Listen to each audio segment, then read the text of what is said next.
మేషరాశి వాళ్ళకి ఈ 2025వ సంవత్సరంలో ఈ మార్చి 30వ తారీఖు తర్వాత ఏలినాడు శని స్టార్ట్ అవ్వబోతోంది. దీనివల్ల అనుకోనటువంటి ధనహాని, కోర్టు చిక్కులు, కుటుంబ కలహాలు, తర్వాత కీచులాటలు, వివాదాలు, డబ్బులు నిలబడకపోవడం లాంటి ఎన్నో సమస్యలు ఇక్కడి నుంచి ప్రారంభమయ్యి రెండవ ఏలినాడు శని, సెకండ్ ఫేజ్ ఆఫ్ ఏలినాడు శనిలో ఆరోగ్యం మీద, తర్వాత రుణ బాధల విషయంలో ఎన్నో ఇబ్బందులు పడబోతున్నారు. ఇదంతా ఎందుకు వస్తుంది అంటే శని కర్మకారకుడు కాబట్టి శని యొక్క ఎఫెక్ట్ వల్ల కర్మని మనం అనుభవించాల్సి వస్తుంది.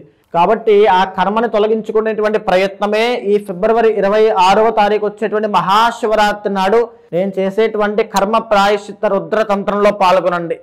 పాల్గొన్న ప్రతి ఒక్కరికి కూడా వాళ్ళకున్న దుష్కర్మలన్నీ కూడా, మనఃక్లేశములన్నీ కూడా నశించిపోతాయి. ఆది దంపతుల యొక్క సంపూర్ణ అనుగ్రహం వల్ల అక్కడి నుంచి ఎలాంటి సమస్యలు వాళ్ళు ఇరుక్కోరు.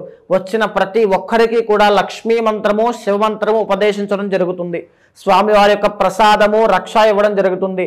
నరదృష్టి ఉన్న వాళ్ళు కూడా పాల్గొనడం వల్ల, నేను ఇచ్చిన యంత్రము ఆ ఇంట్లో పెట్టడం వల్ల నరదృష్టి బాధ నుంచి బయటపడతారు.